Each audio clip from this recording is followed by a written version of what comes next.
আবন নামে একটা ছেলে দিনের বেলায় এ কুপিয়ে মেরে ফেলবে। ঝিনাইদহে দেশীয় আগ্নেয়াস্ত্র ও ককটেল সহ ওমর নামে ৩৩ বছর বয়সী এক যুবককে আটক করা হয়েছে।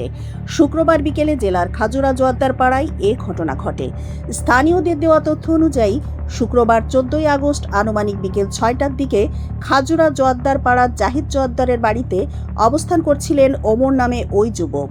এ সময় তার কাছে দেশীয় আগ্নেয়াস্ত্র ও ককটেল রয়েছে এমন খবর ছড়িয়ে পড়লে স্থানীয়রা তাকে আটক করেন। পরে বিষয়টি আইন শৃঙ্খলা রক্ষাকারী বাহিনীকে জানানো হয়।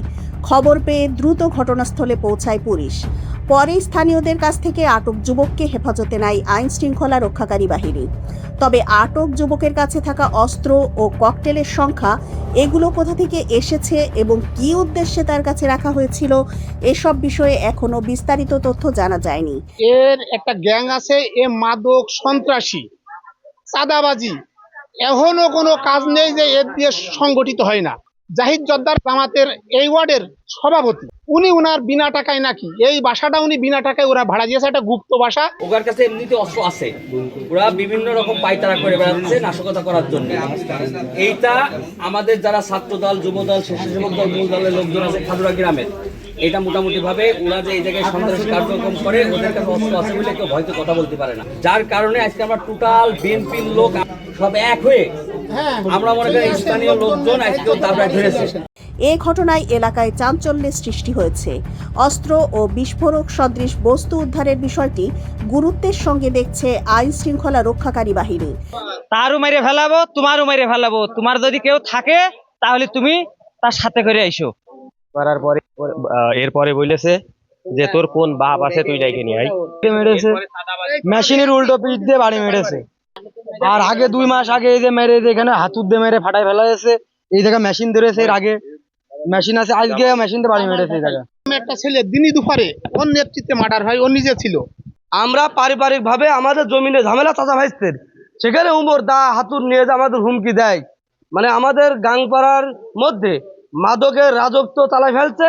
আমাদের গাংপাড়ার নিরীহ মানুষ, আমরা ঘর থেকে বেরোই দেখি যে ওদের 2-5টা দা নিয়ে, রামদা নিয়ে, হাইচো নিয়ে ওরা ওপেন যায়। আমরা ভয়ের মধ্যে থাকি, আতঙ্কের মধ্যে থাকি। ঘটনাটি নিয়ে আইনগত প্রক্রিয়া ও তদন্ত শেষে বিস্তারিত তথ্য জানা যাবে বলে সংশ্লিষ্ট সূত্র জানিয়েছে। এর নাম হচ্ছে গিয়ে অমর আলী, আর এক নাম আছে অমর ফারুক। এর পিতার নাম হচ্ছে জামাল ঢাকালি। গত আওয়ামী লীগের 17 বছর এই এলাকায় যত রকম সন্ত্রাস, মাদক, চাঁদাবাজি, নারী কেলেঙ্কারি সব সাথে এর নেতৃত্ব দানকারী এই অমর ফারুক। আজ থেকে বেশ কিছুদিন আগে আওয়ামী লীগ সরকার যখন ক্ষমতায় ছিল, ওই সময় দিনের বেলায় আবন নামে একটা ছেলে দিনের বেলায় এ কুপিয়ে মেরে ফেল দেওয়ার পরে আসামিও হয়। ও হচ্ছে গিয়ে শ্রমিক লীগের, পৌর শ্রমিক লীগের সাংগঠনিক সম্পাদক। তৎকালীন ফ্যাসিস্ট সরকারের ক্ষমতা বলে চার্জশিট থেকে ওর নাম কাটা পড়ে। এইভাবে একের পর এক সন্ত্রাসের রাজত্ব কায়েম করে কিছুদিন জেলও খেটেছে। ওর নামে এখনো কোনো মামলা নেই। ও 5 তারিখের পরবর্তী সময়ে এই এলাকায় ও ব্যাপকভাবে ওই চাঁদাবাজি আর এই মাদকের রাজত্ব কায়েম করেছে, যার কারণে মানুষ অতিষ্ঠ। একটা সময় মানুষ মরে করেছে, ও বিএনপির ছত্রছায়া থেকে করে। এই এলাকার সাধারণ মানুষ বিএনপির প্রতি মুখ ফিরিয়ে নিয়েছিল। পরে যখন বুঝতে পেরেছে ও বিএনপি করে না, ও আওয়ামী লীগের লোক, ও বিএনপির নাম ভাঙিয়ে চলে এবং বিএনপির কোনো কমিটিতে নেই, কোনো নামে নেই, কোনো মিটিং মিছিল নেই। আমরা দেখেছি ও 12 তারিখে যে নির্বাচন হয়েছে, এই নির্বাচনে জামাতের নির্বাচন করেছে। এই জামাতের নির্বাচন করার কারণে এই ওয়ার্ডের যে জামাত দায়িত্বপ্রাপ্ত যে নেতা, তার বাসায় ও বিনা টাকায় ভাড়া থাকে। আজকের ঘটনা না, আজ 4 দিন আগে, সম্ভবত 3 দিন আগে আমাদের ওসি মহোদয় এবং এসপি মহোদয়ের নেতৃত্বে ওই খাজুরা গাংপাড়ায় একটা মাদক বিরোধী একটা অভিযান শুরু হয়। সেই অভিযানে কয়েকজন লোক ধরা পড়েছে। ও এখন বিভিন্ন সময় আমাদের এই এলাকার, আমাদের যুব দল করে, ছাত্র দল করে, এমন ছেলে ফেলের হুমকি দিয়েছে, ভালো করে খেয়ে নে, তুই কেন আমার লোক ধরালি, এত বড় সাহস কনে পালি।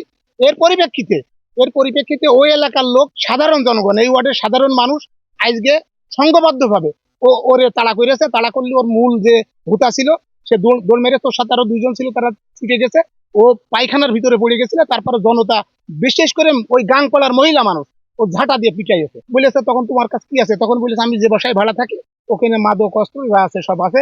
এখন আর এই ভাড়া বাসায় যখন পুলিশ, সাংবাদিক, জনতার উপস্থিতিতে রেড দেওয়া হয়েছে, অভিযান চালানো হয়েছে, তখন তার কাছে এই অস্ত্রগুলো পাওয়া গেছে। এ যদি আবার সহজেই এই জেল থেকে বেরিয়ে আসে, এই এলাকার সাধারণ মানুষ আবার মার্ডার হবে। আমরা চাই এলাকাবাসী এবং আমরা চাই আমাদের বর্তমান সরকারের প্রধান, গণপ্রজাতন্ত্রী বাংলাদেশ সরকারের প্রধান জননেতা তারেক রহমান বলেছে মাদক সন্ত্রাসের বিরুদ্ধে আমাদের লড়াই। আমরা মনে করি বিএনপি এবং সাধারণ জনগণ এই লড়াইয়ে অংশগ্রহণ করেছে।